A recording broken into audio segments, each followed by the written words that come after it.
Maksud sebenar wasatiyah. Wasatiyah ni daripada kalimah wasat. Wasat ni pertengahan ataupun sederhana.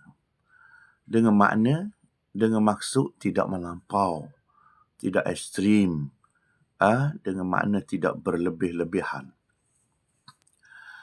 Allah Subhanahu wa taala berfirman di dalam Al-Quran, "Wa kadzalika ja'alnakum ummatan wasata." Wasat. Dan yang demikian itu, kata Allah, kami menjadikan kamu umat yang wasat, umat yang sederhana. Orang Islam, dia tidak melampau. Dia tidak melampau, dia pertengahan. Allah Ta'ala jadikan mereka. Akidah mereka pertengahan, tidak melampau. Syariah mereka tidak melampau.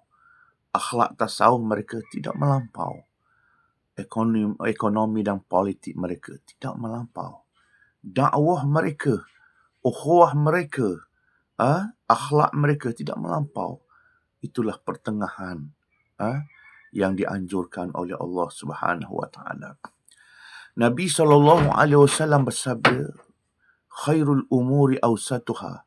Sebaik-baik perkara itu pertengahan. Nabi SAW juga bersabda, "Halakal mutanatti'un.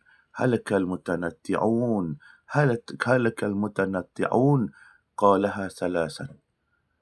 Maksudnya, binasa celakalah orang-orang yang melampau.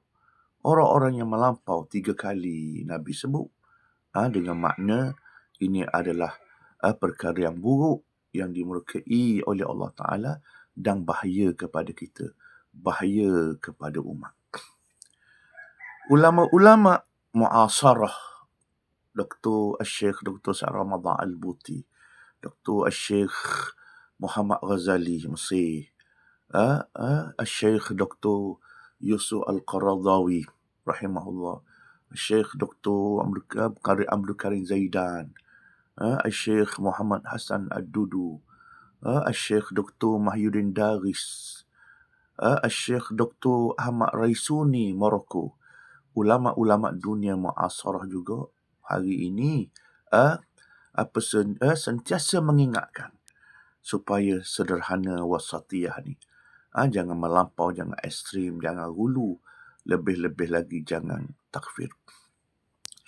Ulama-ulama sedunia ini memperingati perkara ini supaya umat Islam ini sebenarnya hidup bersaudara.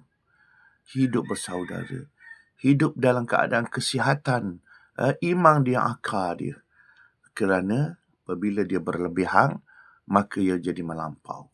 Menjadi melampau, dia akan jadi baloh. Ia akan jadi beci. Ia bukan sekadar maknanya jadi melampau. Hulu ni bukan sekadar itu. Bukan terhenti kepada melampau.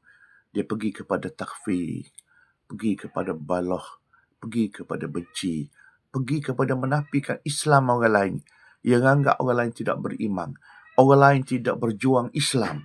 Orang lain tak mahu Islam. Dia pergi sampai ke situ. Ini melampau dia panggil.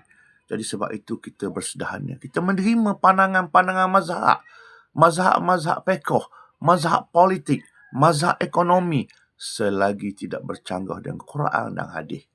Sebab itu apabila kita wasatiyah, kita menerima Imam Abu Hanifah, menerima Imam Malik, menerima mazhab mereka, menerima Imam Syafi'i, menerima Imam Ahmad. Kita bukan sekadar terima Imam Syafi'i, fanatik kepada Imam Syafi'i, tolak habis pendapat-pendapat lain.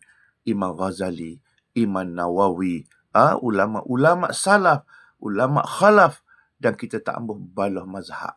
Kita tak mahu balah politik. Kita tak mahu balah parti. Kita nak mendamaikan. Tak mahu balah. Kita kena ambil wasatiyah. Bila ambil sederhana, maka kita tenang. Kita berlapang dada. Kita boleh berbeza. Kita bermaaf-maafan. Kita menerima seadanya. Apa yang mungkar, yang qat'i, yang tidak ada khilaf, kita tentang maknanya.